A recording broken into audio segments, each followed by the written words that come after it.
Hello, my name is Jared Ludlow, an ancient scripture faculty member at BYU, and this is our last in a series looking at Jerusalem past, present, and future. And we'd looked at a lot of the ancient history of Jerusalem, particularly focusing a lot on the last with the build-up during the royal period and then during the time of Herod, Jesus' time period, and some of the key events that happened in Jerusalem during his ministry. But this one is looking a little bit more at our present time.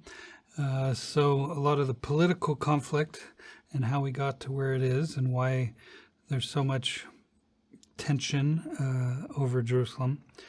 And then we'll look a little bit at the future. And of course, here we have to rely on prophecies and what has been said about what will happen. And we're yet to see exactly how that will unfold. But hopefully this will give us a better understanding of why things are the way they are now and what might be some things that will happen in the future. And so just to bring us a little bit up to the present, the Jerusalem temple was destroyed in 70 AD as part of the first Jewish revolt. As they were rebelling against the Romans, one of the repercussions of that was as the Romans were squashing that revolt, the temple ended up catching on fire and then eventually was destroyed. And then a second revolt happened later. It also did not succeed, and the Romans were getting a little tired of the Jews continuing to revolt, and so they prohibited them from the city to try to keep them away from the more populous, important center. So it just becomes part of the Eastern Roman Empire. And when Constantine converts to Christianity, that then changes the dynamics around this area because suddenly Christians are coming into power and are more interested in what happened here during the Christian period. Helena, Constantine's mother, one of her tasks that she undertook was to go to the Holy Land and to find where some of these events happened. And kind of through her that, based on local tradition and oral tradition and where people were already gathering to worship, where it was determined where certain churches would be built. So in Bethlehem, the Church of Nativity, commemorating Jesus' birth, the Church of the Holy Sepulchre in Jerusalem, commemorating Jesus' death, burial, and resurrection. And there's another significant church on the Mount of Olives, which no longer stands, that commemorated the ascension into heaven. And so she was kind of responsible for these different church building activities to commemorate significant events. And the city also was just built up more and more like a Roman city with the Cardo or the marketplace and other features. Meanwhile, the Temple Mount area remained desolate. So here's a mosaic that depicts the city of Jerusalem from this Byzantine period. And so you can see the main Cardo or Market Street running down here. And there's a secondary one, as was common in the cities. And then you'll see some of the churches, Church of the Holy Sepulchre and another church built down at the end that marked as I said, different Christian events. This is a reconstruction of what the Cardo might have looked like. And so archaeologists now have uncovered some of these colonnade bases and so forth when it was a thriving, bustling market street. It had churches all over, as I mentioned, one over the sheep pool or the pool of Bethesda. There's one down south, St. Peter's of Gallicantu, where Peter denied Christ while he was at Caiaphas's palace. So presumably it is at the location of Caiaphas's palace there. Over the pool of Siloam, there was another church built. Found out later that wasn't the actual pool from that time period, etc. And so it was a great building up of Christian period until the Arabs came and started expanding into this area. And so first we had the Umayyads and then we had the Abbasids, and then we later had Ayyubids, Mamluks, and then finally the Ottoman Empire ruled at the longest period for four centuries. Significant to what we see in Jerusalem today is during this Arab expansion, particularly during the Umayyad period, was the construction of the Dome of the Rock and the Al-Aqsa Mosque. These two significant Muslim worship sites, they are still visible today. I mean, that's quite amazing to think about, that the Dome of the Rock has been there since 691 AD. Particularly here in the United States, anything we have that's 300 or 400 years old, we think is, wow, that's super old. But this goes all the way back to around 700 AD. And then they also built an Umayyad palace down here outside the southern, what we call Temple Mount area. And it's in ruins. And so they've just built a pavilion kind of marking where it would have been. But this little walled area expanded what was there before. And the Crusaders, of course, because of Arab control of this area, they become concerned whether they can maintain access to the Church of the Holy Sepulchre and some of these other churches.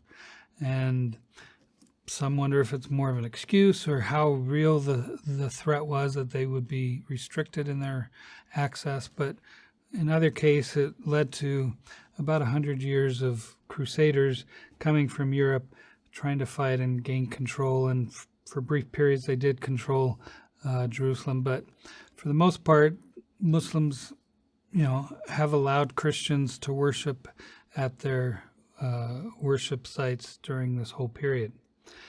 And so what had been Jewish had become Christian, had become Muslim, and all of this happening, over 1,000 years ago, 1,400 years ago. So the big question is, whose Jerusalem is it?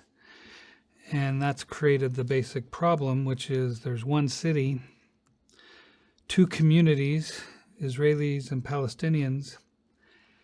And what do you do when one group has lived in the land for centuries, but another group claims the land was theirs even before, almost 2,000 years ago? Whose right is it? It's kind of like parts of the United States that settlers have been living for centuries, and yet Native Americans, indigenous people, have been living there long before that. So whose land is it, and so forth? There's also the question of the three dominant religions, Judaism, Islam, and Christianity. Who gets to control the worship on the holy sites, especially if they claim the same site? So particularly the Temple Mount creates problems, because somewhere up there was the site of the Jewish temple. It's now a site of the Dome of the Rock and the Al-Aqsa Mosque. Who gets to control that worship area and what goes on there? And they then kind of develop different perspectives of history. And you throw in a lot of future beliefs and prophecies, and suddenly you can see the problem. It's not that you can just say, well, why don't you go settle in Johannesburg, South Africa, make that your capital. Well, they don't have the same ties to it. They haven't been there for centuries, or their people hadn't been there before. There's not the same religious connection to events that occurred there. And there's not the same notion of future events that are going to occur there.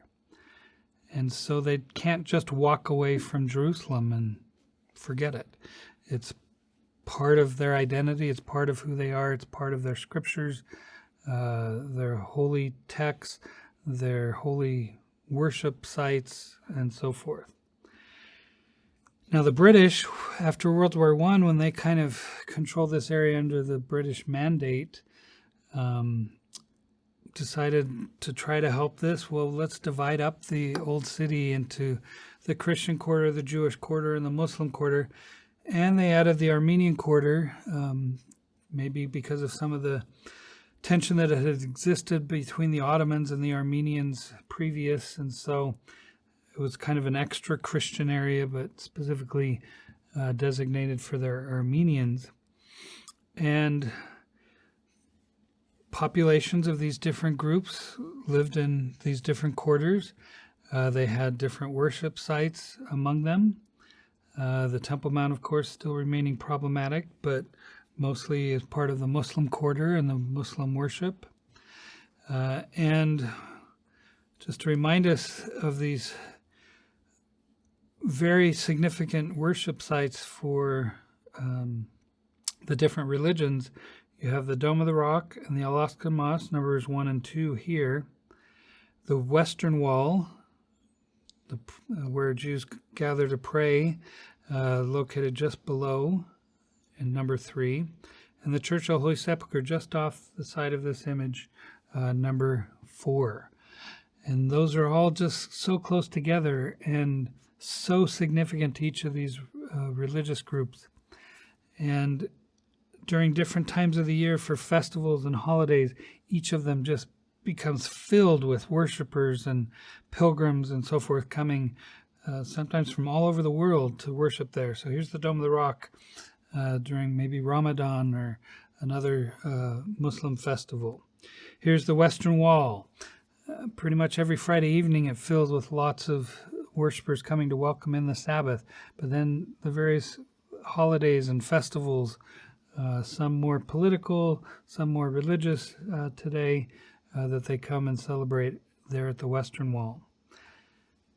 The Church of the Holy Sepulchre, Easter, you can imagine, Pentecost, Good Friday, other things, all coming together to worship at this site and commemorate different Christian events. So when you get that many people for these very significant days, it just raises the tension level and the potential for any problem. I remember one scholar described it as Jerusalem is like nitroglycerin on the back of a pickup truck on a bumpy road. And at any time, a bump could just go a little bit too high and suddenly it explodes into some issue or problem. And then it kind of settles down until the next bump comes. And sometimes it's these festivals that cause the problem to erupt. Sometimes it's just frustration at not having the access and control that one wants for their worship sites, etc. So when did each community start living there? Well, the Jews started living there from the time of Joshua, or certainly during the time of David when he conquers the city and makes it his capital, until the Roman destruction from Jerusalem. Some Jews had already lived away from the land, or what we call in diaspora. After the second revolt in 135, even more are forced out into diaspora. And so you have Jewish communities throughout the Eastern Mediterranean and Alexandria and in Rome and other places. A lot of places where Paul's epistles are written to, it's because there's a significant Jewish community there, and then some of them become Christians. For Christians, it's from the time of Jesus, obviously, but then particularly during the Byzantine Empire, where it really becomes significant and more Christians live there, either because they've converted now or move there to be closer to these significant sites. And then the Arabs, as we mentioned, come in under the Islamic empires and basically control this area from 650 AD all the way up to World War I. Mostly, like I mentioned, under the Ottoman Empire, ruling out of Istanbul in Turkey. And here's some images of the Dome of the Rock from the early 1900s during the Ottoman period. The gold dome wasn't put on until a little bit after this time period. But you can see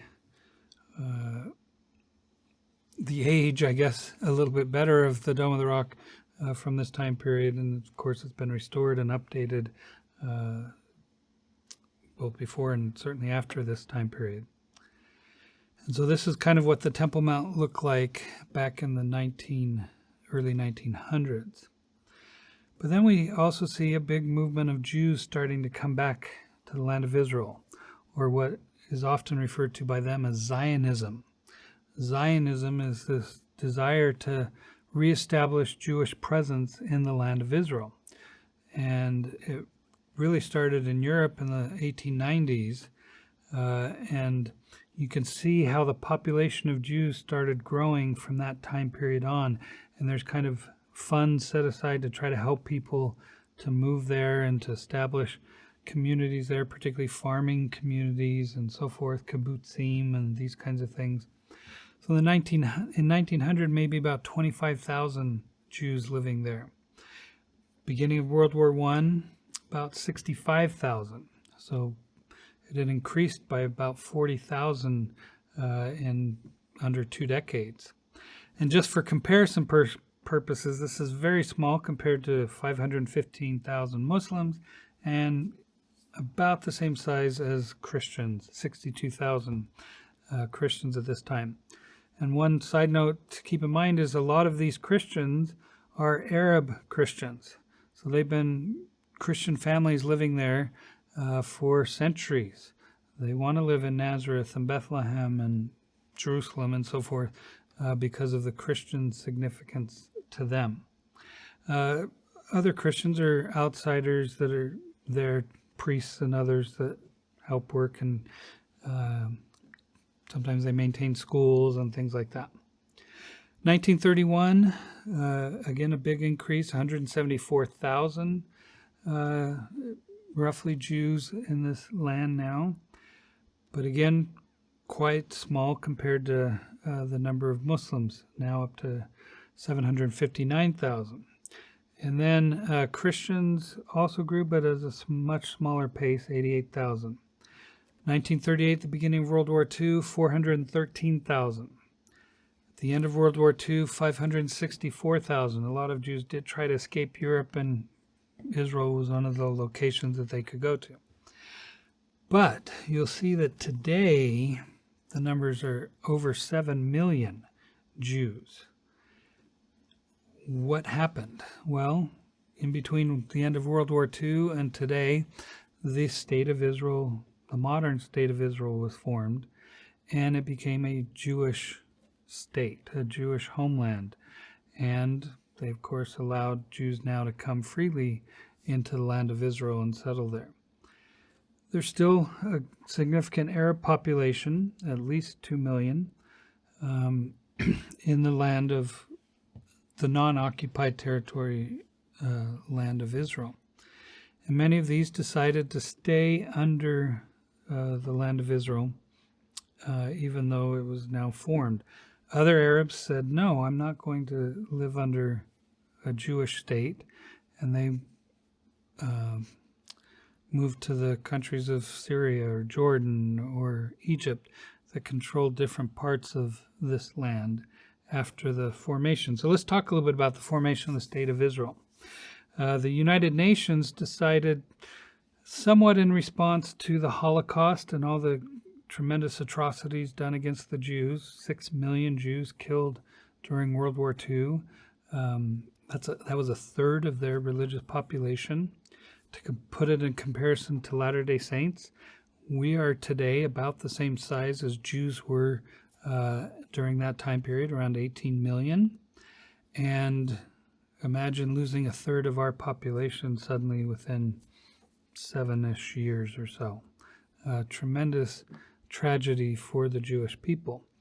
And Europeans and Americans and others tried to find a way to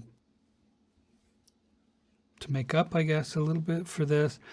And certainly the Jews wanted to control their destiny so that this would not happen again to them. And so a partition plan was determined that they would divide up the land to create a Jewish homeland, as well as for the Arab or Palestinians that lived there. You can see how this could be problematic with having, the blue representing Israel or Jewish homeland and the green representing the Arab or Palestinian. that they're kind of disconnected and not really together and cohesive. And so when this plan was presented, wasn't accepted, certainly not by the Arabs. Even Jews had concerns about it being separated like this. So in 1948, when they actually announced the formation of the State of Israel, a war broke out. And the result of that war was actually the Jewish state got much bigger and controlled these darker blue areas that would have gone to Arab lands, and left what we call the West Bank under the control of Jordan, and the Gaza Strip under the control of Egypt. And that's kind of the end result of this. What also happened is it left Jerusalem divided, where you had the Jewish western part of Jerusalem, and then you had the East Jerusalem under Jordanian control. And here's the old city that was left starting in 1949 under Jordanian control, but really a divided city, a divided Jerusalem. Initially, the idea was that Jerusalem was going to be like an international zone, and that both peoples would have free access to it and all, but that was too hard to push through. And so for the next few decades, it was a divided city, and, various dangers that rose with that, with snipers, with potential attacks and so forth. So you'd see barbed wire all over, tank barriers, walls built up to prevent shootings and these kinds of things. And the Jews lost access to the Western Wall because that was inside the old city. And you can see here the Western Wall for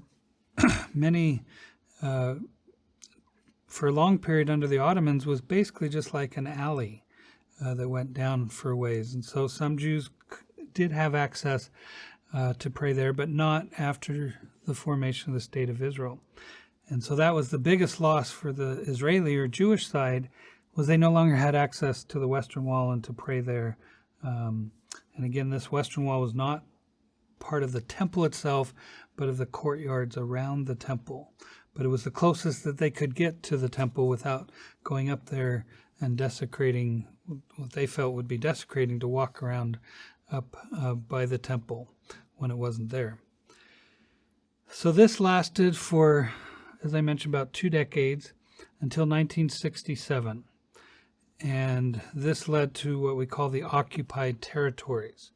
And that's basically the situation still to today. And this happened when a 6-day war broke out in 1967.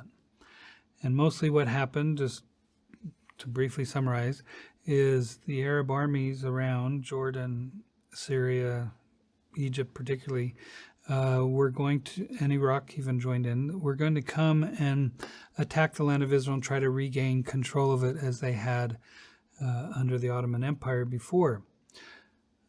Israel knew this was coming and kind of took a preemptive attack and was able to defeat all these armies and control a lot of territory that they hadn't had control of before, including all of the Sinai Peninsula, the Gaza Strip, the West Bank, the Golan Heights up above the Sea of Galilee by Syria.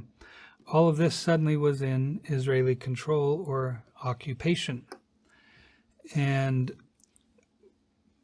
this has gone through various peace treaties since then to return the Sinai Peninsula, first half of it, then all of it, to Egypt.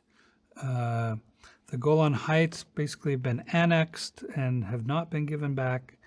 But the West Bank and Gaza is what we hear in the news the most, and those remain occupied. Technically by Israel. They've given some autonomy back to Palestinians in these areas, but overall the military oversees the administration of these 2 areas. Now, just to give you some ideas of the Six-Day War, here's some of the Israeli armies preparing to go on to the Temple Mount for the first time in a few decades in the Western Wall. And so it was quite a significant event and a lot of rejoicing when they could control again the worship areas that they had before. And some thought they would just turn their tanks onto the Dome of the Rock and level it and potentially rebuild a temple there. But I think wiser heads prevailed and realized that that would just bring in millions of others of Muslims into the conflict. And a status quo was established where the Muslims could continue to worship up by the Dome of the Rock and Al-Aqsa Mosque, while the Jews would go back to the Western Wall and pray there. And so, but rather than having just this little alleyway, they dismantled the neighborhood around that area and created a huge prayer plaza where literally thousands can come together. This is a big bar mitzvah celebration for immigrants that had come to the land of Israel. They're celebrating it there by the bar mitzvah, or by the Western Wall. You can still see the two prayer areas where men pray on this side and women on this side. And every Sabbath and festival and so forth, this area just fills with people to worship. So that's the status quo, is trying to maintain that balance and peace. It's still not really what the Jews want, and it's still not really what the Muslims want, but they have to find some balance there. And so it's still the question of who's Jerusalem, because you still have these different quarters and different people wanting access to different things. So just to review why for the Jewish community this is so significant, because it was the site of the temple, all right? And it was a temple there from the time of Solomon all the way to 70 AD when it was destroyed by the Romans. So 1,000 years of a temple in this site, and some wanting a temple to be rebuilt. Torah, the law. A lot of the law, 2/3 of it, revolved around temple worship. Without a temple, it's hard to observe all the Torah law. The Abrahamic covenant talks about this land being theirs, and so there's strong connections through all the way back to Abraham of being in the land and keeping this covenant with God and keeping his law and drawing close to him. And so they have this notion of teshuvah, which can be just simply return or repentance, but also, coming back to the land and fulfilling these covenant obligations. And Psalm 137 captures this, that when they were away from the land, they wept because they remembered Zion. They can't really rejoice, they felt, in a strange land. And then this warning, if I forget thee, O Jerusalem, let my right hand forget her cunning. If I don't remember thee, let my tongue cleave to the roof of my mouth. If I prefer not Jerusalem above my chief joy. So for many Jews, this is the feeling they have of Jerusalem. I'm never going to forget Jerusalem. It will be my chief joy. And so having the Western Wall and a place to come together to worship, there's a lot of religious schools, synagogues around the area in the Jewish quarter. This is a vibrant, dynamic Jewish region. And remember, there's different branches of Judaism, and so there's different manifestations of how they worship. Some will, be in Levi's and T-shirts, dancing around. Others will be in the black suits and white shirts and the long curls and even fur hats that they, custom had as their custom in Eastern Europe and so forth.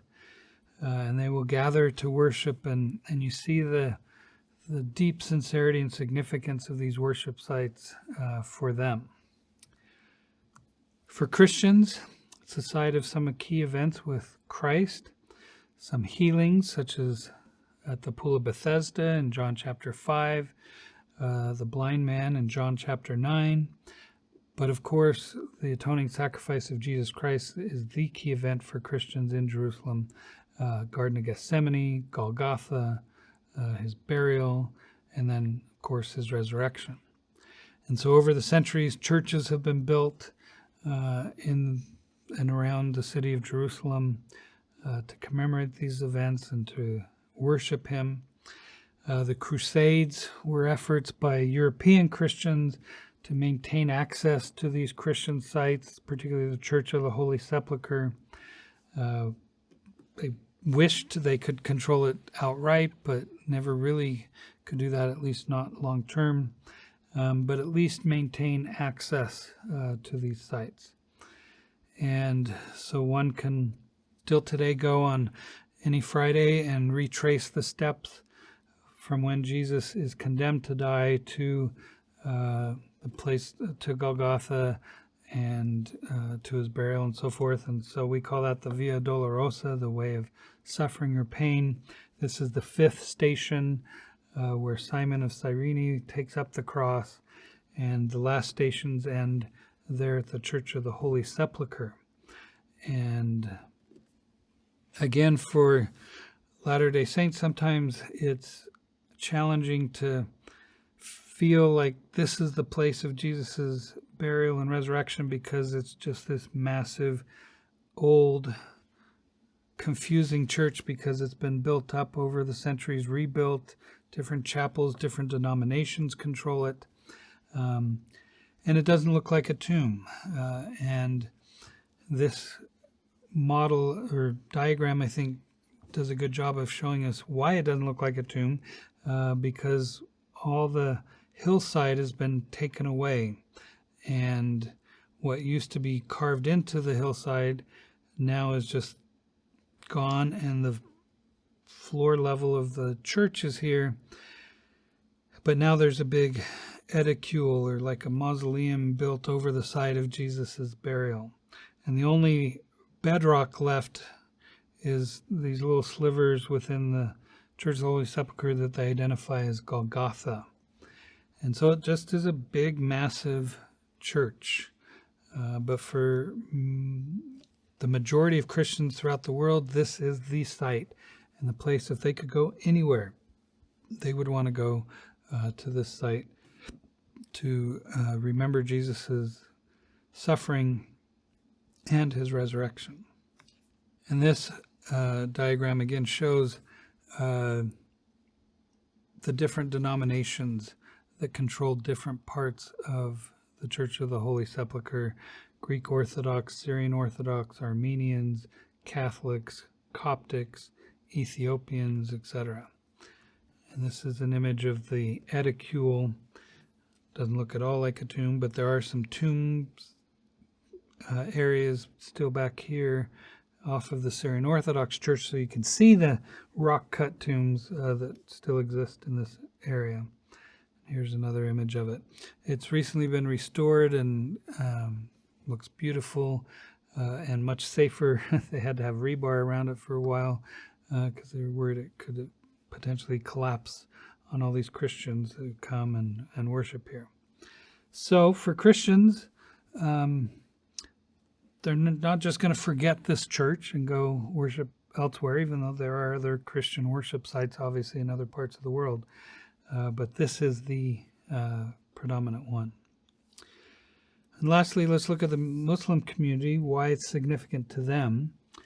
And one of the key events goes back to the time of Muhammad, and the belief that Muhammad took a night journey, kind of a visionary experience that he had that led him from the area around Mecca and Saudi Arabia, up the Arabian Peninsula back then, now Saudi Arabia, up to Jerusalem. And from there, he ascended up into the heavens and had some dialogue with God there. That's where we get, by tradition, the 5 times a day prayer was from this experience. But the Dome of the Rock was built to commemorate this space where Muhammad was when he ascended up into heaven. And so mosques became really important, and the Dome of the Rock and the Al-Aqsa Mosque, dating from so long ago, 691, 705, I believe, AD. These have been there for centuries. And some talk about, Mecca is probably the most holy site for Muslims, followed by Medina, the city of the Prophet, that helped protect Muhammad when he was under threat initially. But then right after that is Jerusalem and the events that have happened there, and also because of this long period of time worshiping there. I would say with any of these worship sites, sometimes it's the events that are said to have happened there, and that makes them holy. But even more than that, maybe, is because they've been worshipped at for so long by so many people, that makes them holy. They've been revered and visited over the centuries. So, for example, the Western Wall, probably during the time of Herod, nobody really cared about that section of the wall. But what it became and what it symbolized later and how it's being used today as a worship site has made it holy. The last word up here, Mahdi, refers to a figure who's said to return to bring back some of the truths and so forth that maybe. So it's basically similar to a belief by Christians in the second coming, to bring a higher level of order to the world and new understanding and so forth. And that ties in a little bit with Jerusalem and some of the events that are said to take place there later on. And so here's the what Muslims refer to as Haram al-Sharif, or the noble sanctuary. Sometimes they'll refer to the whole area as Al-Aqsa, even though this mosque technically is Al-Aqsa, but they'll refer to the whole thing. And then, of course, the Dome of the Rock sits there. And inside the Dome of the Rock, it's called that because there's literally bedrock exposed there. And again, the belief that Muhammad ascended to heaven from this area. And it's beautifully decorated. I mean, here's the dome from the inside, and calligraphy is used. Muslim art doesn't allow for representations of humans, and usually you won't even see animals and things, but they will use geometric designs. They'll use calligraphy and other forms to create just beautiful art. And so you can see some of that displayed in this octagonal shaped mosque memorial center. The Al-Aqsa Mosque is kind of the working mosque. It's where they will gather regularly for their daily prayers, particularly on Friday for the weekly prayers. And it can hold a lot of people on the inside. And again, you can just sense the devoutness of these worshipers that come regularly to pray here. And so those are the three religious communities, but again, they're so close to each other that can create some dynamics that make it really challenging. And any little flare-up can affect the others with that. When I was a student in the study abroad program, reveal a little bit my age, in 1990, there was an event later became known as the Temple Mount Massacre. Our group of students was divided in different field trip groups, and my particular field trip group was down actually in Hezekiah's tunnel, walking through the tunnel. And when we came out, it was just chaos outside, helicopters, sirens, yelling, and we're just like, whoa, what happened while we were down underground? Because we didn't hear anything down there. But as soon as we came out, we realized something had happened. and we were whisked on a bus and taken up to the center. And later we learn what had happened was this was the end of a Jewish festival that day. In fact, we'd gone down to the Western Wall earlier that day and seen all these crowds there coming to the Western Wall to commemorate the end of this festival. And a rumor started, and I think it had some truth to it, that a group had a big stone block that they were going to use as a cornerstone for rebuilding the temple. They had it on a flatbed truck, and they're weaving through Jerusalem. They're going to come and take it up to the Temple Mount. Now, I don't think they were ever going to get that close, and the Israeli police and military wouldn't have allowed them to come that close. But just the idea that they could brought a response by Palestinian, particularly Muslim Palestinians, up on top by the Dome of the Rock on Al-Aqsa Mosque. And they started throwing some rocks over the wall towards the Western Wall Plaza below. This led to Israeli soldiers coming up to stop them, and they opened fire, and I think 28 Palestinians were killed. You can still see some bullet holes in the side of the Dome of the Rock that they've left there to kind of remember this. And all of that started, and tragically those lives were lost just because of a supposed religious thing that was going to happen. A block of stone that would be laid up on that area. And so you can see how any little thing can erupt into greater conflict, particularly when it comes to these future ideas of what's going to happen. So if we look at the future, there's Jewish messianism, this idea that they're still waiting for the Messiah to come. I remember I had a Jewish professor one time said, the biggest problem for Jews is, they're waiting for the Messiah now forever.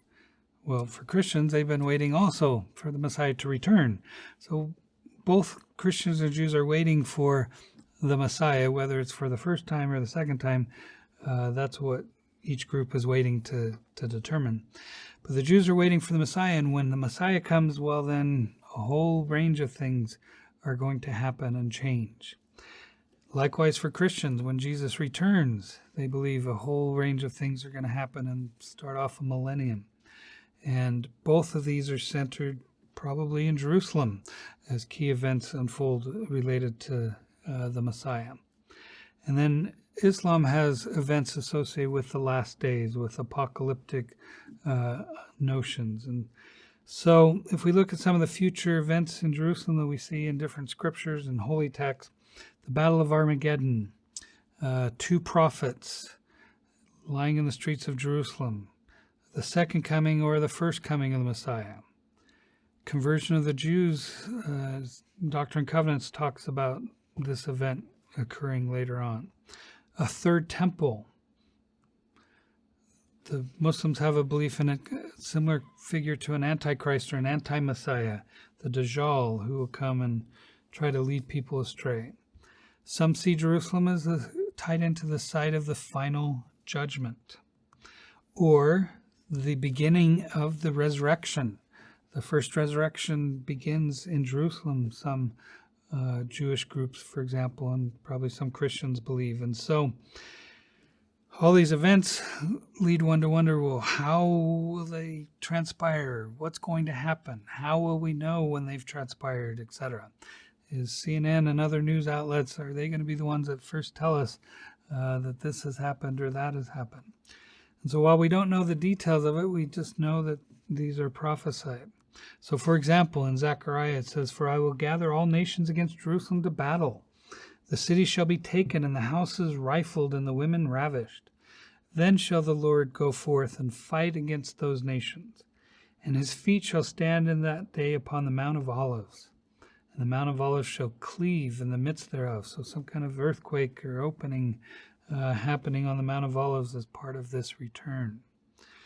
And as I mentioned before, Doctrine and Covenants talks about this dramatic experience for some of the Jews that are there. And they will go through this opening to escape violence and so forth. And then It says, "Shall the Jews look upon me," the Lord's words, "and say, What are these wounds in thine hands and in thy feet? Then shall they know that I am the Lord. For I will say unto them, These wounds are the wounds with which I was wounded in the house of my friends. I am he who is lifted up. I am Jesus that was crucified. I am the Son of God. And then shall they weep because of their iniquities. Then shall they lament because they persecuted their king." Section 77 talks about a passage of scripture in the book of Revelation that asks about these two witnesses in the 11th chapter. And the answer that Joseph Smith received is they are two prophets that are to be raised up to the Jewish nation in the last days, at the time of the restoration, and to prophesy to the Jews after they are gathered and have built the city of Jerusalem in the land of their fathers. Again, how this will transpire, what it will look like, we don't know. What does it mean that they'll be raised up to the Jewish nation? For Latter-day Saints, sometimes when two apostles go over to Jerusalem together, people start wondering and speculating. For Jews, when they talk about a future temple, there's lots of different schools of thought about it. Some say that God will just send down a perfect temple of fire from heaven. Some are waiting for the Messiah to come, and then he will miraculously build the temple.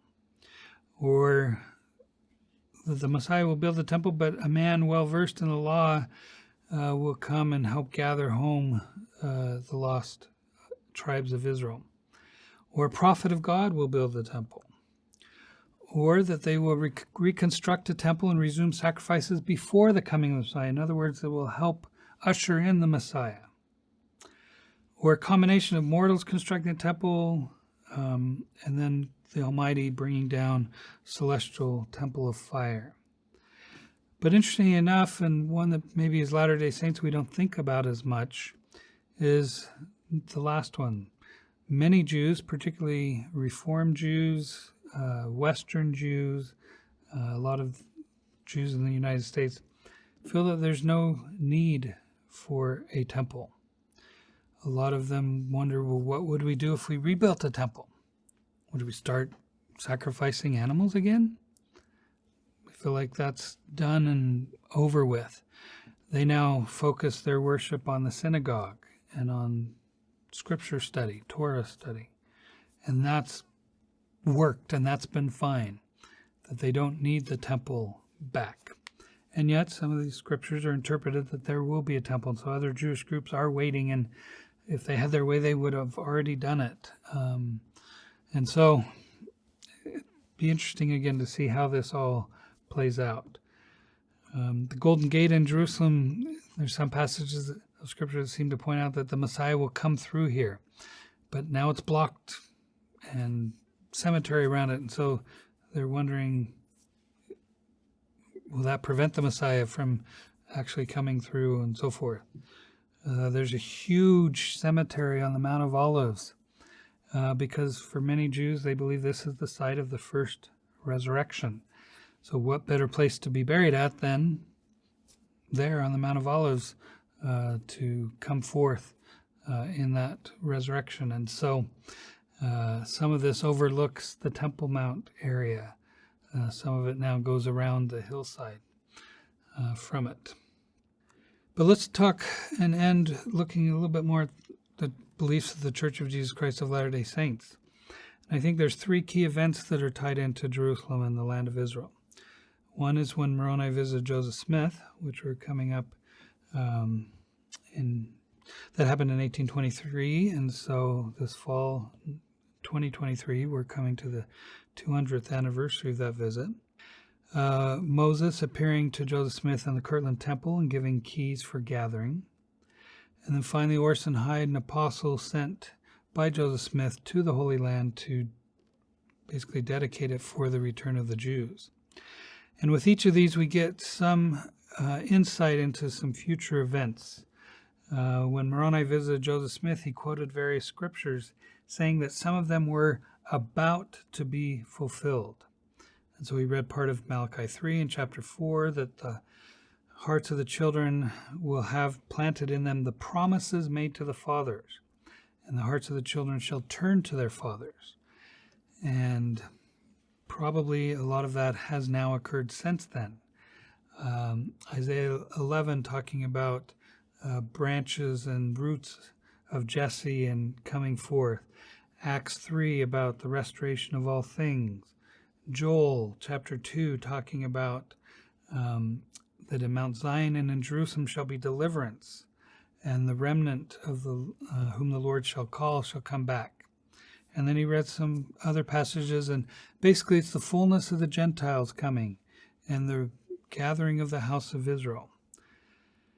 With Moses' visit, it talks about in section 110, after this vision closed, the heavens were again opened to us, and Moses appeared before us, and committed unto us the keys of the gathering of Israel from the four parts of the earth, the leading of the 10 tribes from the land of the north.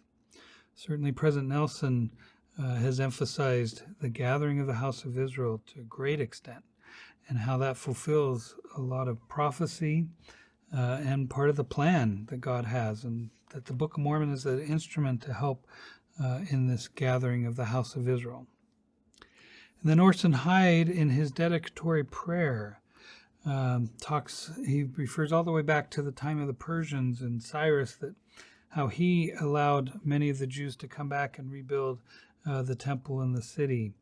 Well, now he's asking that it's time to restore the kingdom unto Israel, raise up Jerusalem as its capital again, and let those who are taking an active part in behalf of Abraham's children and in raising up Jerusalem find favor in thy sight, to not allow the enemies to hold them back, and so forth. And then he goes on and says, to remove the barrenness and the sterility of the land. Let springs of living water break forth, and then let everything bloom and grow and so forth, and flocks and herds. In other words, that it becomes, blossoming again, or even more than it was before. And that large ships of the nations bring people back to this land.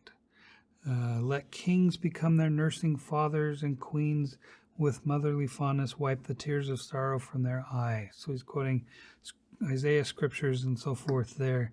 The role of the Gentiles in helping the Jews and the house of Israel to come back. And then he specifically says, to dedicate and consecrate this land unto thee.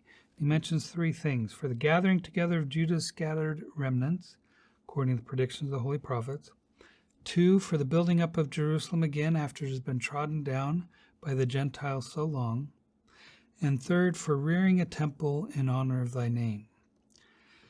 And those 3 things are what we often see talked about by Joseph Smith and others in the restored church, of what will happen in the last days in relation to Jerusalem. The gathering together of the people. Certainly that's happened. We saw the population growth from 1900 to today to now 7+ million. Building up Jerusalem again, I think that certainly happened. The city continues to grow. Every time I go back, it's grown even more and built up even more.